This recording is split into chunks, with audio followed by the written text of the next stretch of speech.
कार्तिक मास कथा तुलसी महिमा। कार्तिक मास में जो भक्त नित्य स्नान करके पवित्र होकर कोमल तुलसी दल से भगवान विष्णु की पूजा करते हैं वह निश्चय ही मोक्ष पाते हैं।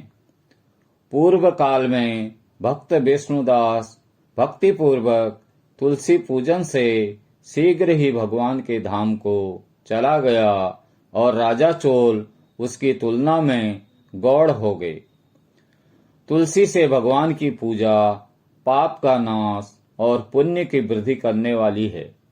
अपनी लगाई हुई तुलसी जितना ही अपनी जड़ को फैलाती है उतने ही सहस्त्र युगों तक मनुष्य ब्रह्मलोक में प्रतिष्ठित रहता है। यदि कोई तुलसी मिले जल में स्नान करता है तो वह पाप मुक्त होकर धन्य हो जाता है। जिसके घर में तुलसी का पौधा विद्यमान है उसका घर तीर्थ के समान है, वहां यमराज के दूत नहीं आते। जो मनुष्य तुलसी काष्ठ संयुक्त गंध धारण करता है कोई पाप उसके शरीर का स्पर्श नहीं करते। जहां तुलसी वन की छाया हो वहीं पर पितरों की तृप्ति के लिए श्राद्ध करना चाहिए। जिसके कान में, मुख में और मस्तक पर तुलसी के पत्ते की छाया निशानी दिखाई देती है तो उस पर प्रेत की छाया नहीं पड़ सकती। आदिकाल में हरिमेघा और सुमेधा नामक दो ब्राह्मण थे। वह जाते जाते किसी दुर्गम वन में परिश्रम से व्याकुल हो गए। वहां उन्होंने एक स्थान पर तुलसी दल देखा। सुमेधा ने तुलसी का महान वन देखकर उसकी परिक्रमा की और भक्तिपूर्वक प्रणाम किया। यह देख हरिमेघा ने पूछा कि तुमने अन्य सभी देवताओं व तीर्थों व्रतों के रहते तुलसी वन को प्रणाम क्यों किया?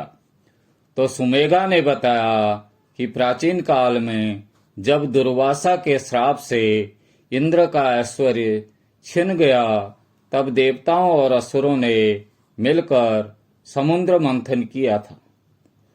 तो धन्वंतरी रूप भगवान श्री हरि और दिव्य औषधियां प्रकट हुई।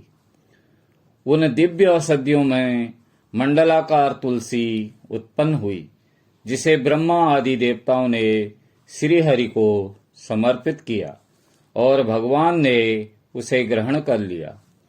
भगवान नारायण संसार के रक्षक और तुलसी उनकी प्रियतम है, इसलिए मैंने उन्हें प्रणाम किया है।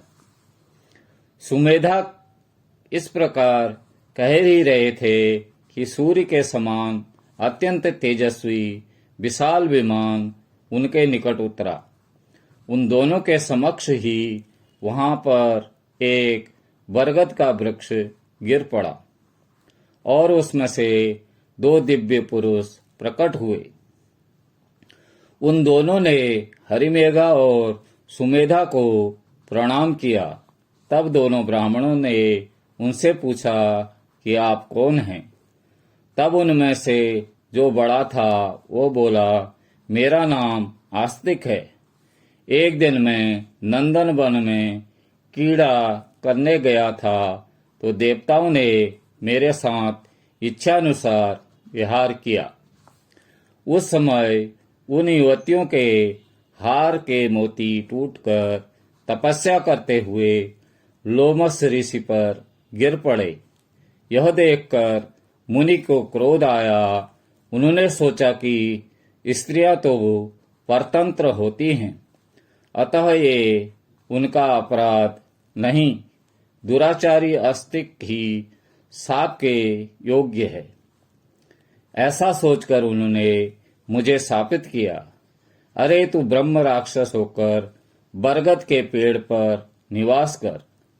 जब मैंने विनती से उन्हें प्रसन्न किया तो उन्होंने श्राप से मुक्ति की विधि सुनिश्चित कर दी कि जब तू किसी ब्राह्मण के मुख से तुलसी दल की महिमा सुनेगा तो तत्काल तुझे उत्तम मोक्ष प्राप्त होगा।